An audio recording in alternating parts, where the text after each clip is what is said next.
Hello, guys, and welcome back to Bright Founders Talk from Temi, an international software development company that designs, builds, and delivers software for sustainable businesses and promising startups. As you can see, guys, we've got a new guest with us, Karina Costa, president and co-founder of LynQ, founder of Techstars Anywhere, and has worked for and invested in over 100 companies.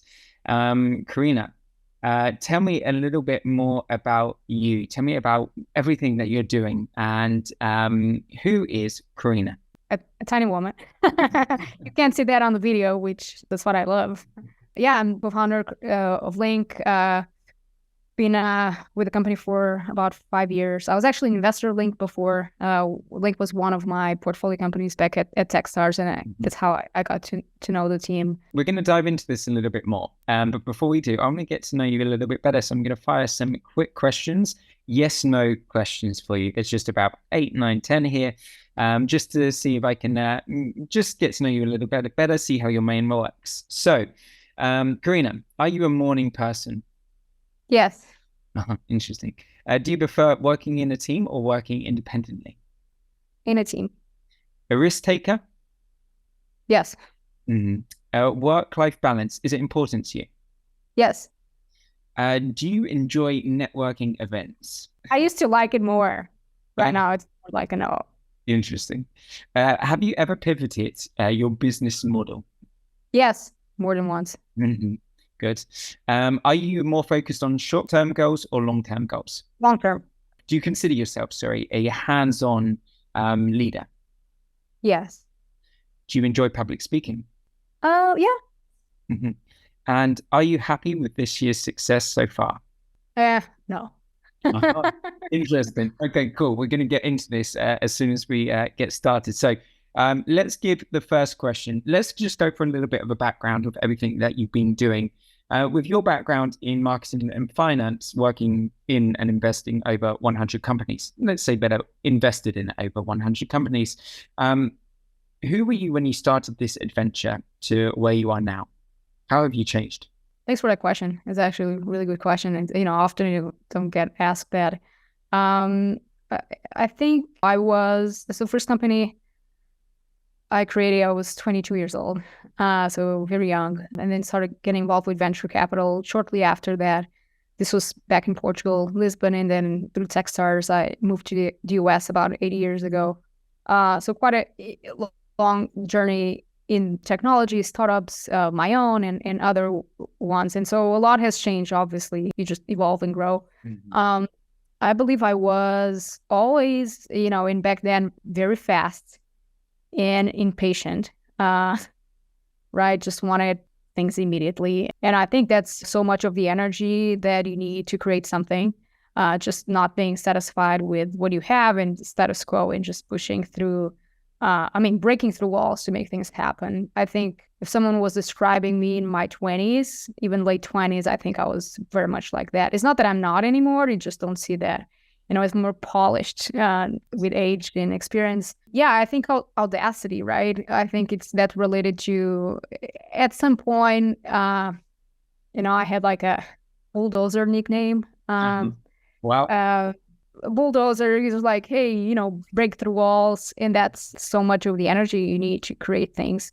You often are breaking things that exist because you're creating new ones. And actually, I did that in 2 or 3 different products today, even at LynQ, but before LynQ, even at Techstars as well. So it does require that sort of like, vision, but also impatience and persistence to go through things and reinvent them. Interesting. What was when you were 22, at the age of 22, and you started out doing basically to become an entrepreneur at the age of 22? That's a really early age. What was the motivation behind this? Why did you start then and there? And was that not frightening? It wasn't frightening because I didn't know what I was doing. So, just don't have, and also have nothing to lose. That's how I felt. But I think you have a good point. Like, where did that start? This was 2009 in Portugal, where, we don't hear about entrepreneurship. I think even I said the word entrepreneur for the first time when I was 18. I did this course at Law School of Economics that was about entrepreneurship, and I didn't even know what the word was. So it's not even a Portuguese vocabulary. It is today, but it wasn't back then. And especially for a woman to creating something new, and it's just completely not something that was, I didn't have a role model, someone around me that I could see that.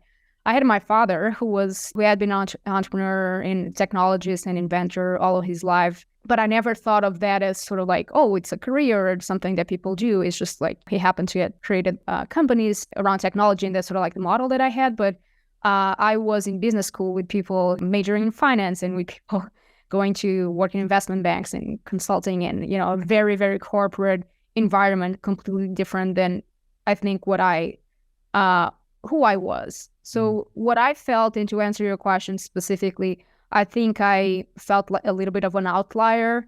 I knew that I didn't fit in.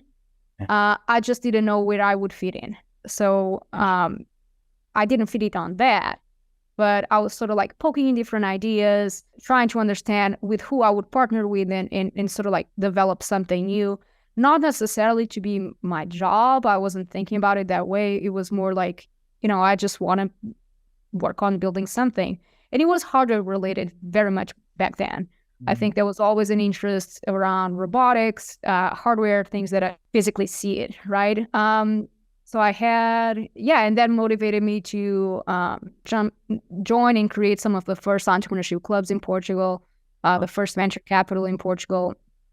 And there were very few entrepreneurs at that time, but there were a few, right? And so we started like meeting up and creating things and enabling an ecosystem of founders that today is thriving, right? Lisbon is a huge tech hub, but this 15 years ago didn't even exist. So it was quite a, an honor. Really breaking through the walls. Yeah, very, very early. The first startup weekend, I actually won the first startup weekend in Portugal in 2010. So even a small event like that didn't even exist at the time. But look at it now, right? It's thriving with 6 unicorns, $6 billion companies founded by Portuguese and based in Portugal. And so that's quite a journey from the country. Makes me super proud to have observed that, being part of that. And actually, that's what led me to come to the States in that same area. We will go into this kind of the geo location a little bit later. But before we do, tell me, you're saying there that at the beginning you were a bit of a bulldozer breaking through the walls. It has the good and then obviously the bad sense to it as well. Would you change that? Would you change that if you went back? Would you change it to maybe more who you are now? Or do you think that was an important person to be at that time when there wasn't a female CEO, entrepreneur as much as there are now? Well, and still it's lacking. Yeah, I mean, I would. That's why I did. The change was very much intentional. I remember I had this great mentor, this woman, Nicole Glaris. She was one of the first partners and investment managers at Techstars. And she was the one who named me bulldozer. She said, Karina, you're like break through walls and it's great, but like be careful because you also break things, right? Some of them don't want to break. And it's more of like people relationship, right? Sometimes you want to go so fast and do so much that you can't cut corners, right? And you can't, some things take time. And some of the hardest things, and that's my biggest learning with LynQ, some of the hardest things, some of the hardest technologies, and some of the most interesting as well projects, right? And things that you build do take time. And so that kind of patience only comes with some wisdom and experience. So yeah, the polishing of that bulldozer sort of like mode, it was intentional, and it's something I've worked on myself for a bunch of years to be able to you build things but try not to destroy many or destroy the right ones, let's put it this way. The one that has the support system beside it, I guess. How would you describe yourself now if you were to name yourself Bulldozer then? Have you got a name of how you would name yourself now? Has anyone given you one? No. I hope no one does. Okay. What about your strongest skill? So you've named obviously impatience, but you kind of said that being a positive and a negative back then. What would you say is your strongest skill now? Probably perseverance, which I think is very related to impatience as well, but it's something that allows you to move forward, move through something hard, even if it takes a long time, which is very different than being impatient. If you're impatient, you just give up. So you need to have that to get the speed, but then you need to be able to push through hardship and, reinvent yourself and keep believing in and keep moving forward. And that's, I think, and I learned that, with relationships, with business relationships, with a lot of my co-founders and a lot of the journey at LynQ. When we start talking a little bit about the company, I'll share with you how we, pivoted twice. And we were a completely different company when I joined, since, for what we're doing now. And you kind of, you need to have that. Otherwise you, just give up. Sure. Okay, interesting. And just two more questions here, a little bit more about your journey personally. Your biggest mistake. What was your biggest mistake? Oh, many mistakes. Thing I regret the most, I think, would have been to not, like, my formal education was in business, right? And, a couple masters in business related, finance related, marketing related. I think, that's great. But I wouldn't have dedicated that as, prioritize so much of my life to, in business. I think that's something that maybe I say that now because I just have the skill and that's my function in the company. But I would love to have, done some sort of engineering, right? Degree, or maybe I'll still do that at some point. Not to necessarily be an engineer myself, but sometimes I kind of, I've told a lot of engineers, like, I'm jealous because, like, what they're doing is so much fun. It sounds so much fun that not as my full-time job, but I would love to, like, join and, like, build a feature, or, like, test one of functionality. And I understand sometimes we do demos and they're so excited, and I know they're excited because of a level of technical granularity that they obviously understand and that I don't. I'm like, oh, I wish I was even more, I'm excited, but in a different way. So I think that would be something that, if I would do it again, I would have done, probably electrical engineering or a CS degree or something like that. Interesting. Very, very interesting. You were talking about, obviously, going from Portugal to the States. How has that transition been for you? And do you feel if you were to live back in Portugal now, it would reflect exactly the same kind of business? How would we word this? The business business world would reflect pretty much the same in Portugal as it would in the States. I'm not sure if I got the question. So, for example, you said that when you were in Portugal first, you moved to the States. Now you've got experience of both in Portugal and in the States. If you were to move back to Portugal, would it be just exactly the same as work is done in the States, or is there still a complete different kind of level? Oh, very, very different. Yeah. Extremely different. And I'm not there now to say, right? My friends are in some family, and Portugal, kind of Europe in general is quite different than the US. I've observed that, and I admire both in so many different, in so many ways. In a work culture, it's quite different. The US, it's fast. It's more informal, right? It happens in more, like, less formality. Europe, naturally, right? The history and the background of the continent, the country. Portugal, it's continent, 1147. Like, there's, like, so much history. A coffee shop in Portugal is as old as the United States, right? So they can't, remove that from, the culture and the way people do business, right? So there's that. And then there's specifically around technology. There are some technologies that are cutting edge that are being developed in a, faster, or maybe with further investment in the States than they are in Europe. So there's, great e-commerce companies in Portugal, in Europe, fintech. There's a lot of great fintech as well. Naturally, right, related to sort of like the industries that have been established in Europe. There's some, really cool stuff in the States that is just happening here, right? Some of my friends are creating or involved in very cool robotic companies or space technologies launching, satellites as a startup. And that was impossible 10 years ago. And it's happening here now. Of course, autonomous vehicles is also another area. And some tech is like happening all over the world, fast right now. But I think there are some technologies that I like or to learn about, and they're happening here. So I like that as well. If I were to go back to Portugal right now and work, certainly there has been dramatic change in the last 10 years.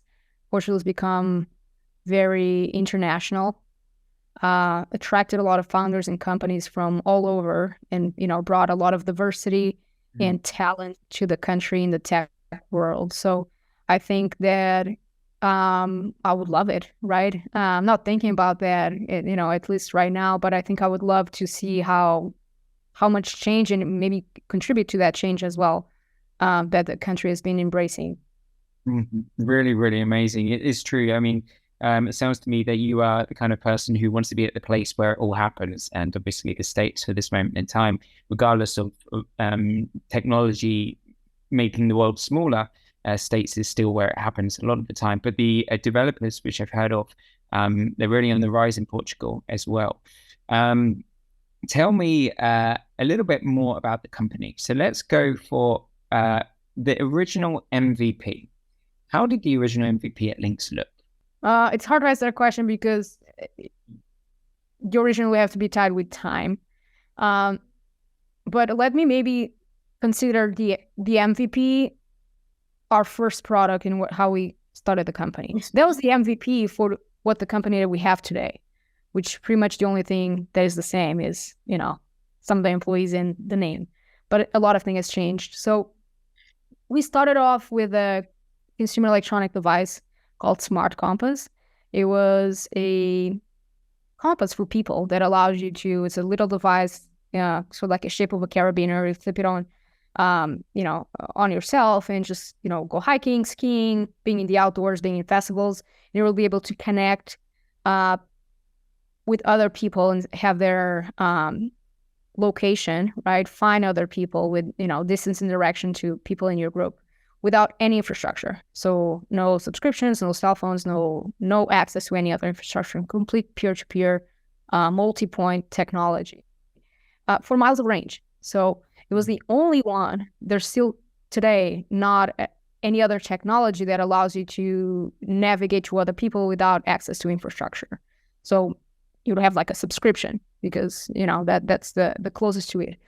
It was a super successful product. We launched it. So we, of course, targeted to consumer, markets. We did a pretty large Indiegogo campaign that allowed us to get a lot of visibility. We got a ton of awards. It was like Forbes top 18 products in 2017, I think. Great visibility. We sold like almost $2 million worth of product in just 2 months. So we shipped 22,000, of this worldwide. And with that, we learned about many other applications outside of the consumer application that we haven't thought about before.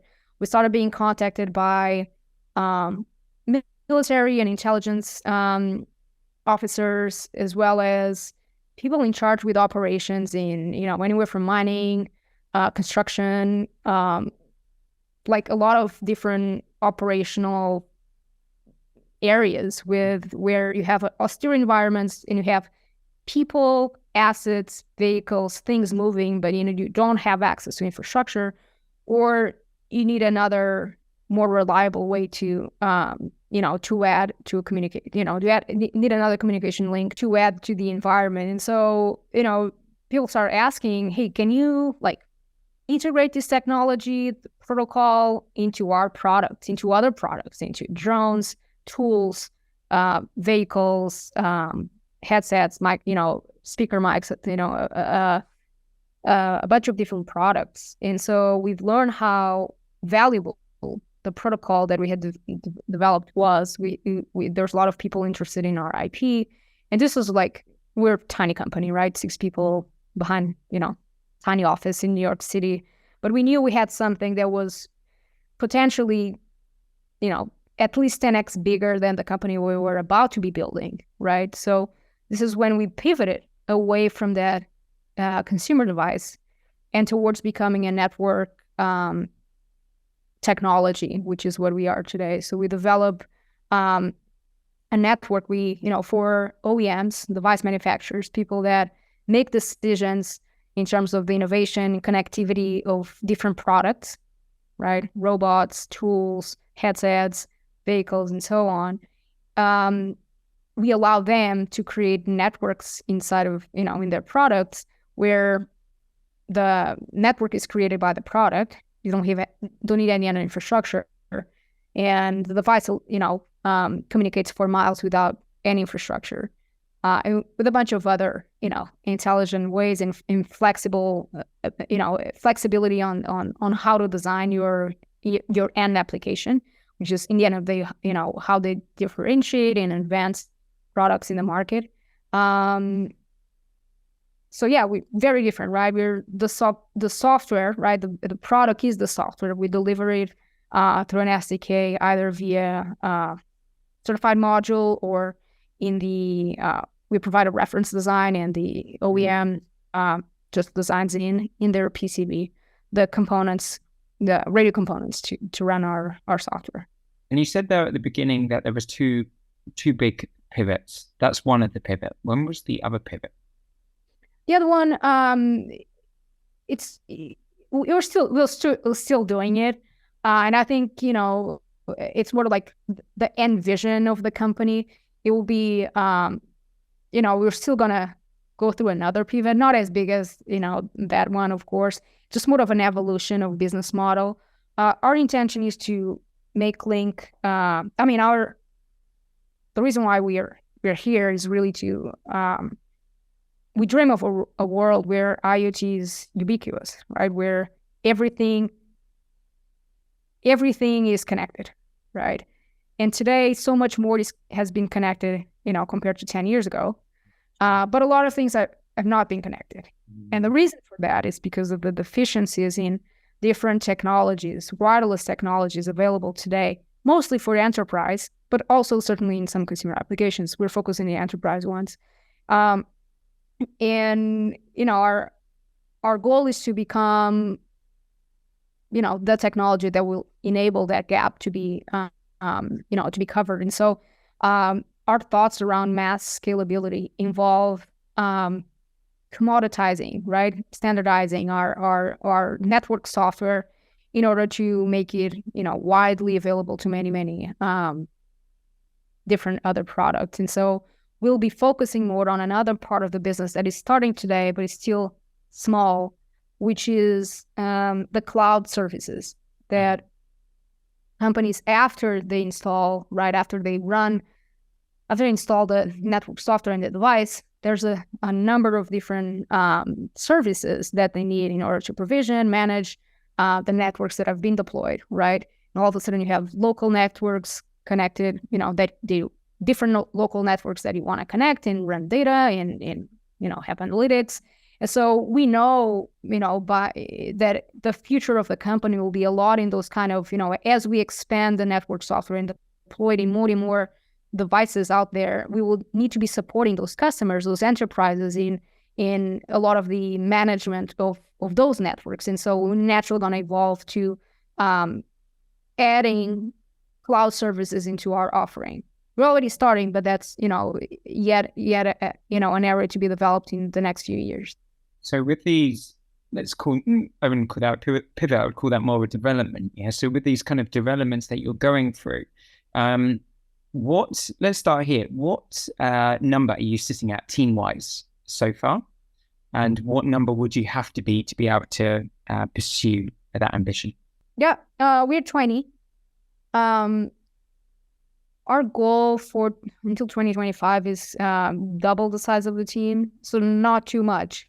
We won't be, the good news is that, it's a very specific skill set that we have in the company. Network architects, embedded systems engineers, and now cloud engineers is going to be sort of like, the other team that we will expand and build inside of the company. But it doesn't, don't need to like quadruple the size of the company to get to the profitability, right? Which is the year that we're thinking about that, and to get to pretty large, sizable revenue as well. You talk about earlier. You spoke about being a group of six. Being a group of six in New York, a small office. Now to 20. What has been that challenge for you personally? With the company moving from 6 to 20, because that's a whole different challenge. You've got the 1 to 10, the 10 to 20, the 20 to 50. What has been that challenge for you? Big one. But also, I think probably what I'm most proud of in the company has been the team and how we created it. Specifically, you're trying to learn how has it been, or is there any specific area of hiring and growing the team that you want?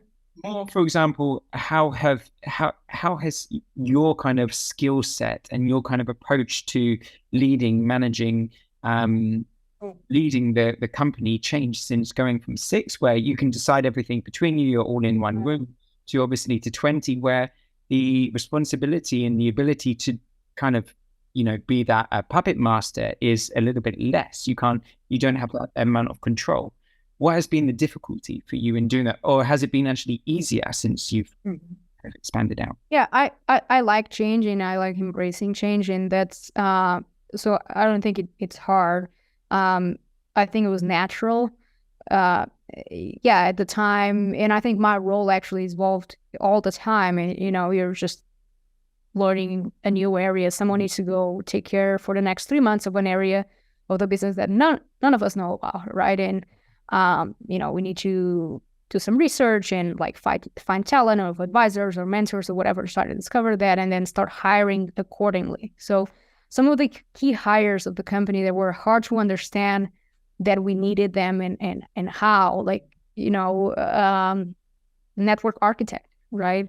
No one like really told me one day, hey, this company needs a network architect. It's something like, learn a little bit. And again, not familiar with the space that we were going into, right? LynQ had a ton of talent and in terms of, the founders of the company, regional founders of the company, including myself, or, people with business background, right? And so we had a lot of talent around how to create companies, how to fundraise, how to set a vision and make something happen. But as far as the wireless capability in the company, we pretty much built that from scratch in the last 4 years, right? And so it was hard to figure out, hey, it's that role is a network architect or like the systems, engineer, and like what do you need? No one really tells you that, right? It's a unique company, it's a unique skill. There's not another startup that I can go compare and say, that's the journey, and the third year you need to be hiring that. You kind of like learn as you go, and sometimes the hard way. Sometimes serving, our biggest customer and our, it's very large OEM in the military space, huge contract that we signed, 3 years ago or more now. And well, I guess. Yeah, and it's like you learn the hard way because you make mistakes. Sure. But then you have a huge responsibility to, if that contract doesn't, if you don't succeed, you're done as a company. And so, what do we need? And sometimes it's being the hard way. What's that? That's a lot of stress on you. That's a lot of stress, right? And there were times, that, I had to run the engineering team, right? To the best of my ability and learn how to do it so that we could hire the right talent. Because you need to understand, the specifics of your own business and as much advisors you can get and, board members, and no one has built your company before. And so that company, no one has the answer, right? You might have for another one, but not that one. So you take the advice, but in the end of the day, it's up to you to really, decide what's best for the company. Sometimes it's hard decisions as well and mistakes that you make, and then you just need to fix them. It ends up being, obviously, right, as a startup, it's not about avoiding to make mistakes, is, how quickly you find that out and what do you do about it. And so some of the things the second part of your question, what I've learned and some things we've brought into the company and the culture, definitely culture of extreme ownership. Our cultural values, I think the first one is actually be your own CEO. So this. I'm not, yes, I'm someone's boss, but like you're your own boss, right? We're all very like 6 people or 10 or 20 or 40. You don't have a lot of, your skill or your competitive advantage as a startup is really to be able to pivot quickly and build things fast. And so everyone in the company, doesn't matter, hierarchy doesn't really matter at this stage. It's really what has to be done and how quickly you're able to react on it and talented you are to be able to build it and do it. So we need to have that, institute that in everyone in the company, regardless of their role or area and the vision that they work in. So being your own CEO, no complaint, like play like a champion, right? There's always going to be little resources, right? We're always going to be changing strategy. We're always going to be unclear about a path at a certain moment and having to figure it out, because that's the nature of creating something new and different. So your attitude has to be of, okay, well, we're not complaining about this. We're solving it like a champion, right? You own everything and you help the team, and you obviously requires that ambition, but at the same time, being humble and being able to help and just know what you don't know and be curious enough and humble enough to learn with others and with people around you. So those were all things we didn't know, of course, right? When starting the company, it's part of the personality of what the company is today, which was created with, everyone. Yeah, absolutely. I can see it kind of being your motto, be your own champion, be ready for change. You said yourself that you welcome change. And I think it's something that it has to be, everyone has to have if they're working in a startup, especially in the early years, because things change and you've got to follow your customer feedback and where the kind of wind takes you, basically. Just a couple of more questions for you here. So at the beginning, when I gave the fast rapid fire questions, I asked you, are you happy with how this year's gone so far? Tell me, what has been the biggest challenge this year? The biggest challenge has been probably prioritizing our roadmap. It's something like you're glad that you have to do it, because if you had unlimited resources, which some people do or some companies have, it's rare, but you wouldn't be forced to do that. But obviously with, limited resources and certain customer commitments that you need to, to honor, it does require you to decide, what not to do. But yet at the same time, as I just mentioned, we're exploring all of these different applications, right? Anywhere from a, drone communication to sensor network for a golf course, right? To give you humidity. So all of these, again, the basic technologies, the core technologies, I would just say this, agnostic to the application. However, right, there's always some work you need to do, especially if you're demonstrating a capability, right? In the end of the day, we are the networking side of a product. The product does so much more. You need to help the customer see what that is. We're selling to the R&D teams that are making, innovation decisions. So you kind of,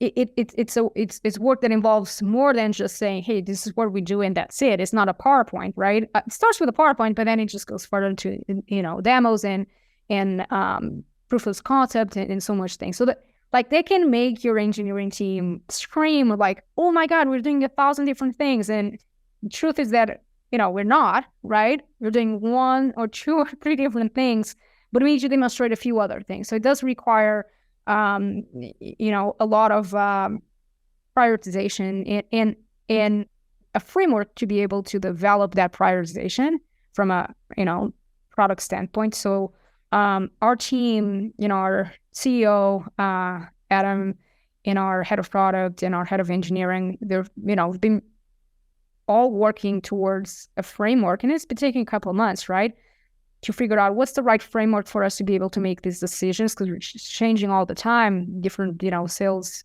inputs, for us to be able to make these decisions in a way that allows, less stress on the engineering team and really prioritizing to the right thing. So that's something we are, hopefully very closely to getting a framework for that, but it's been something we've been working on this quarter.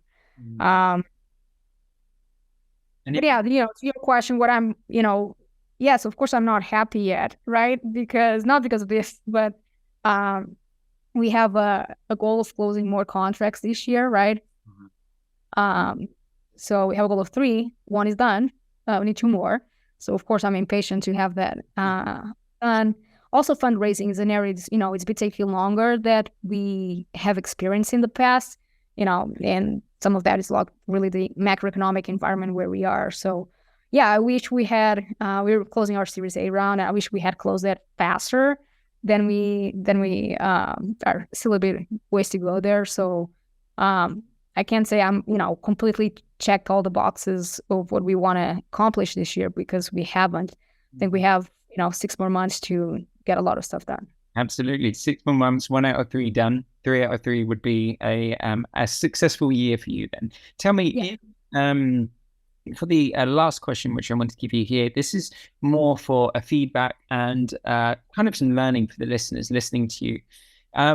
You're saying that obviously you've been to business school and you've got a hell of a lot of knowledge from business school, but you've also got a hell of a lot of different knowledge, which you've got from real life experience. Tell me the best one bit of knowledge from business school, which you use now, and also the one best piece of knowledge you have from the business world, actual practical. And what are they both? Well, business advice is never run out of money. Absolutely. That's your number one job, right? Leading a company is to, and especially, before you become profitable, which so many startups are, and we are still, probably a couple of years away from, from becoming profitable, you're living with venture capital, right?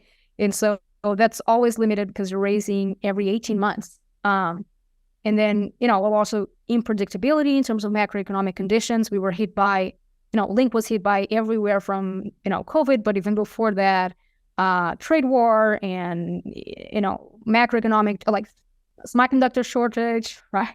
Which, yeah, we are a software company, but, our customers need, semiconductors to run our software in. And so if they can't buy it, like, oh my God, right? So you need to navigate through stuff like that. And what that means is that, you need more time to execute on your goals.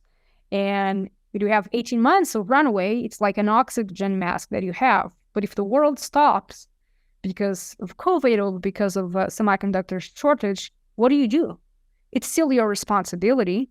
It doesn't matter if you could do something about it or not. You need to do something about it right now, which is extend your runway and not run out of money. So that's the number one, I think, business related advice. The second one, you said more like life learn. This is more for an entrepreneur, because I think this is the audience here, right? And a founder. One of the great things I've learned with my father was the confidence of, the whole world says one thing, but you end up having to do something else, right? So many times you're going to be creating an idea. It's on your mind. All of your friends and your family and people around you say that's not going to work and that you shouldn't do it and it's not a good idea. So you're going to go through that kind of, mental breakdown of trying to figure out doing the right thing. And you're going to try to, naturally as humans, we take advice. And so we want to listen to others.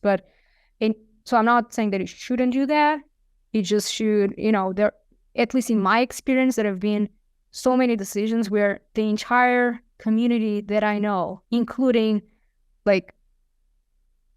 people with a ton of credentials in areas where I didn't have those credentials. They ended up not being right.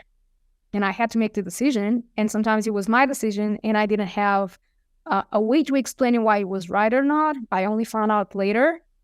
But it was my responsibility. So, it can't say like, in the end of the day, oh, I did it because this advisor, this board member, or someone else told me, and they're more, they have more experience in this space. No, like it's your decision, it's your responsibility. So, I think confidence, right, in listening to yourself is something very important. And in the beginning of when you're creating a startup, when you start to have that idea and people, not supporting it, but like later on, you're going to have so much more adversity and also people throwing at you advice from so many different areas and like, whiplash of all of that. And you still need to decide what to do. Don't be afraid of, trusting yourself. And even if 99.999% of the world says one thing, it's okay. It might actually be right. And if you're not, at least I think you live with yourself because, that's the only way you can do, right, is honoring the way you think about things. That is an amazing way to finish. And it completely goes with the question I asked you at the beginning when I said, are you a risk taker? And you said, absolutely, yes. So amazing. Karina, thank you so much for giving us your time today and talking to us about everything you're doing at LynQ. It sounds incredible what you're doing. So thank you so much for coming on. It's been amazing. Thank you. Thanks so much for having me. It was a pleasure.